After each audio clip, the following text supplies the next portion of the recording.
নিরপেক্ষ নির্বাচনের ব্যাপারে সন্দেহ তৈরি করে। ইতিমধ্যে শহীদ সালাম বরকত হলে একজন ভোটারের ভোট অন্য কেউ আগেই প্রদান করার অভিযোগ পাওয়া গেছে। আচরণবিধি লঙ্ঘন করে জোরপূর্বক 15 নম্বর ছাত্রী হলের ভোট কেন্দ্রে ঢুকে যায়।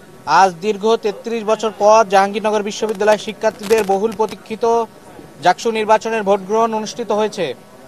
জুলাই গণ অভ্যুত্থানের পর জাতির প্রত্যাশিত গণতান্ত্রিক রূপান্তরের যাত্রার এক গুরুত্বপূর্ণ ধাপ হিসেবে জাহাঙ্গীরনগর বিশ্ববিদ্যালয়ের পাশাপাশি পুরো দেশবাসী এই নির্বাচন নিবিড়ভাবে পর্যবেক্ষণ করেছে।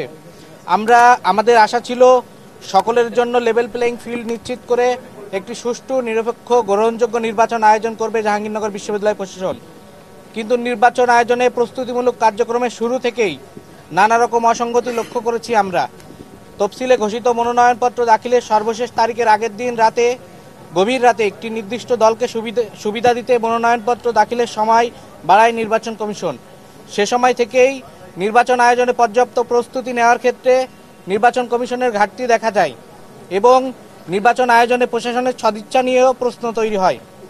ভোটার ও প্রার্থীদের চূড়ান্ত তালিকা প্রকাশের বেশ কয়েকদিন পর একটি প্যানেলের ভিপি পদপ্রার্থীর প্রার্থিতা বাতিলের নজিরবিহীন ঘটনা এবং পরবর্তীতে আইনি নানা প্রক্রিয়া নির্বাচন নিয়ে অনিশ্চয়তা তৈরি করে।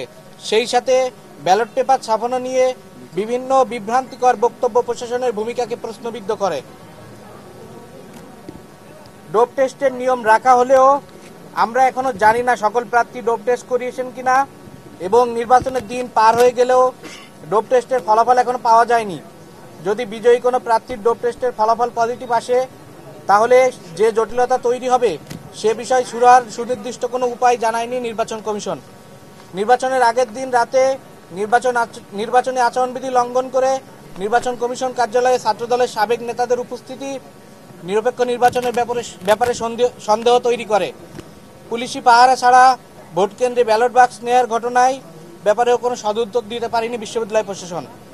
ভোট কেন্দ্রে পোলিং এজেন্ট দেওয়ার জন্য আমাদের বারংবার আবেদনের পরও নির্বাচনের আগের দিন পর্যন্ত এ ব্যাপারে নির্বাচন কমিশন কোনো সুনির্দিষ্ট সিদ্ধান্ত দেয়নি।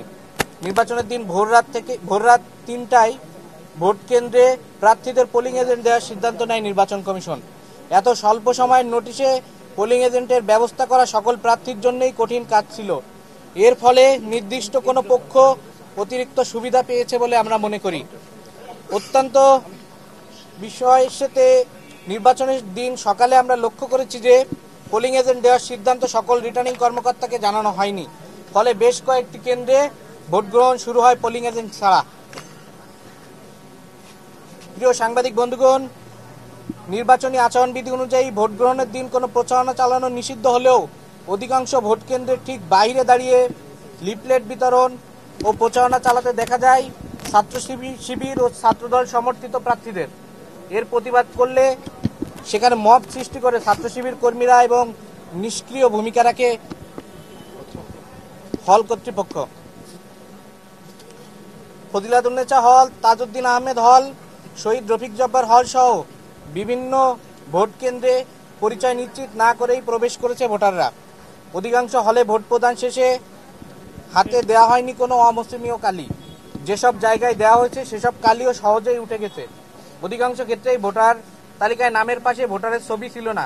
কাজী নজরুল ইসলাম হল সংসদের ব্যালট পেপারে 3 জনকে ভোট দেওয়ার জায়গা থাকার কথা থাকলেও 1 জনকে ভোট দেওয়ার জায়গা ছিল।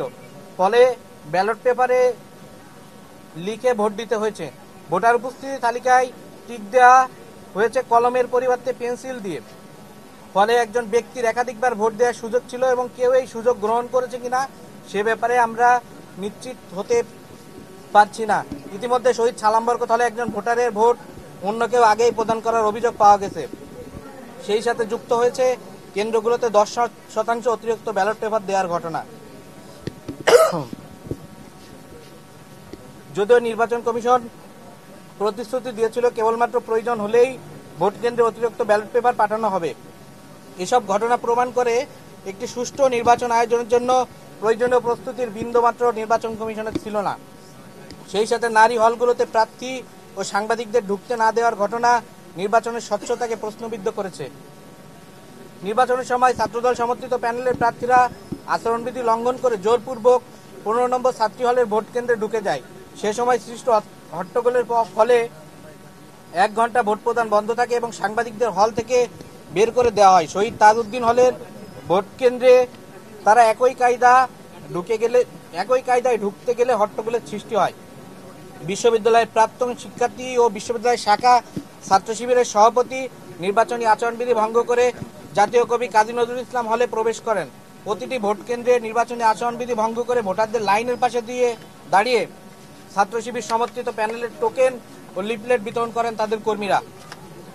ছাত্রী হলগুলোতে লাইন জ্যামিং করে ভোটদানের ধীরগতি এবং ভোট প্রদানের পর লাইনে দাঁড়িয়ে অন্যান্য ভোটারদের প্রভাবিত করার চেষ্টা চালায় ইসলামী ছাত্রী সংস্থার কর্মীরা।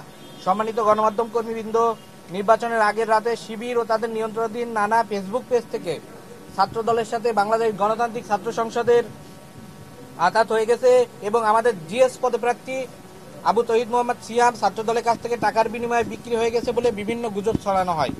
সারাদিন ধরে ছাত্রদল ও বামপন্থী সংগঠনগুলোকে জড়িয়ে বাকশাস ও তহিদ সিয়ামকে নিয়ে তাদের এই প্রোপাগান্ডা অব্যাহত থাকে।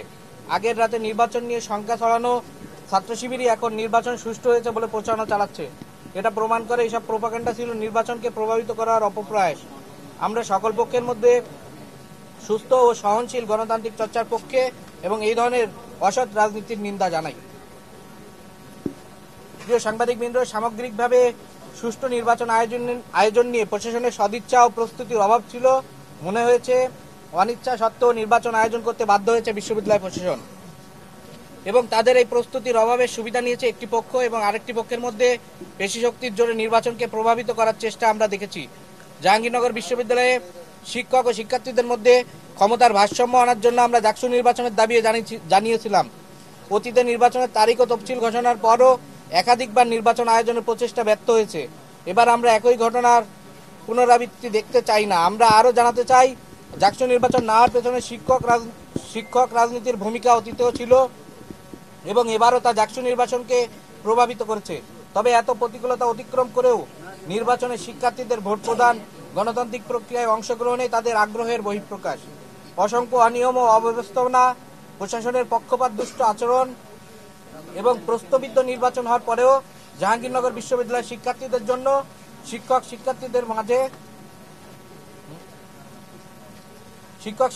মাঝে ক্ষমতার ভারসাম্য আনার স্বার্থে আমরা মনে করি JAKSU after a bad election is better than no JAKSU. ব্যর্থ নির্বাচন কমিশনের সমন্বয়হীনতা, অদক্ষতা এবং আন্তরিকতা ও প্রস্তুতির অভাবের তীব্র নিন্দা জানাই আমরা এবং আমরা মনে করি এই নির্বাচন বিতর্কিত হওয়ার সকল দায়ভার নির্বাচন কমিশন ও প্রশাসনকেই নিতে হবে।